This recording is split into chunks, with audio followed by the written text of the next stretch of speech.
Hey guys, what's up? Coach Sahil here from TumblingCoach.com and CheerCore. Hope you guys are doing well. So today I'm actually going to be doing something a little bit different. So I'm going to show you one of my round-off circuits, but not in the same perspective that you're used to, right? Usually when you see drills, you see like the athlete doing the thing. Today I'm actually going to be doing a first-person walkthrough. I think this is the first time it's been done.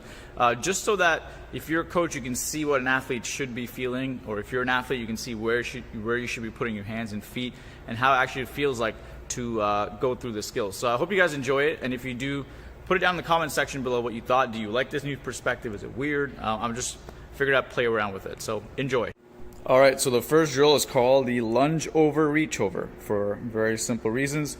You have to lunge over the first block here, okay? Then the athlete's hands is gonna reach over the red, and then they're gonna land and they're gonna rebound. So the way that works is they start where they need to start, or they can run into it. So for feet together, you go lunge here, hands reach over the red mat. Then as they kick around, now I'm a lefty, so I'm gonna go around that way. As they come around, the round up, they should be able to see their feet, and then they should just punch and boom, okay, land on their back, okay? That's how it should work. It should be nice and powerful. It should be a nice strong rebound, pointed toes. All right, let's move on to drill number 2. All right, for this drill, it's very simple. You have like a mailbox mat. You can use anything that's slightly high.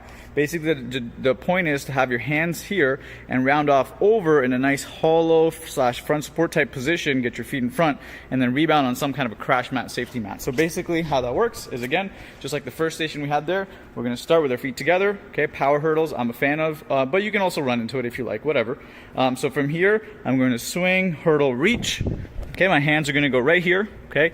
Depending on the athlete, by the way, you may have to adjust the height, so you may have to use a panel mat if they're little kids. But for most teenage athletes, it should be just fine. So again, hurdle, reach, hands go here, you kick over, okay? And then when you land, again, you should be in a nice hollow / front support position, feet together, you'll punch, boom, and then you'll land on the crash mat. There we go. All right, let's move on to station number 3.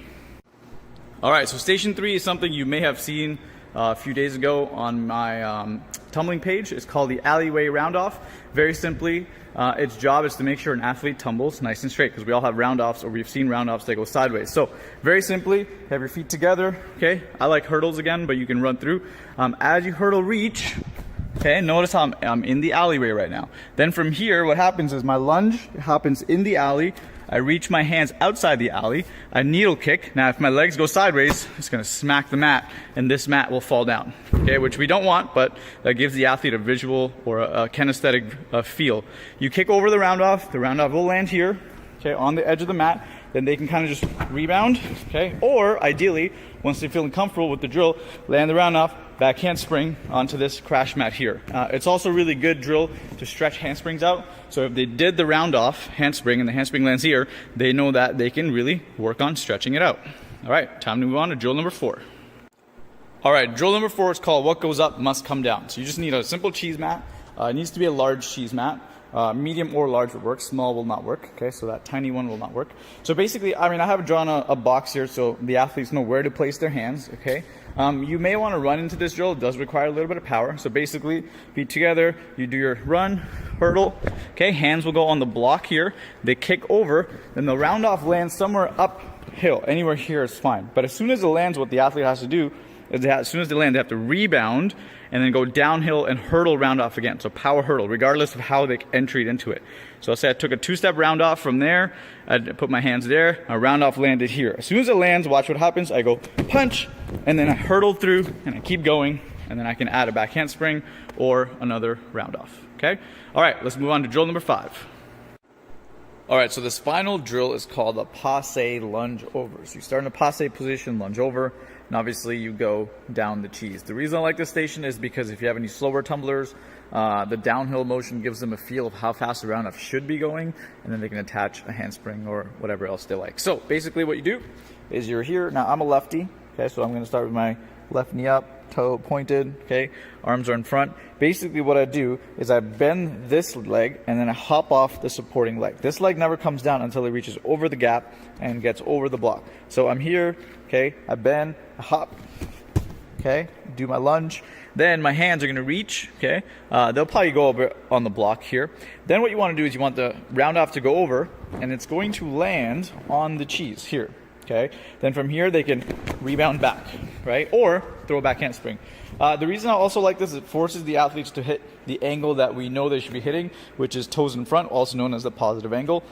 Right now, as you can see, I'm standing in neutral, okay? And then feet behind is obviously negative angle. If you're doing round off tucks or round off whatever, great, but for round off handsprings, we definitely want to be positive. So watch for athletes who come down the cheese and their feet are landing neutral. We definitely don't want that. That's when you sink those knees and have those weird looking back handsprings. Another good thing is if you have a sting mat, it tells the athletes, or it shows them, it gives them a visual cue of how far to actually do their handspring. So if their handspring is not landing by the end of the mat, you know it's short, they know it's short, and they can work on fixing it. All right, guys, hope you enjoyed that video of the first person walkthrough on the round off station.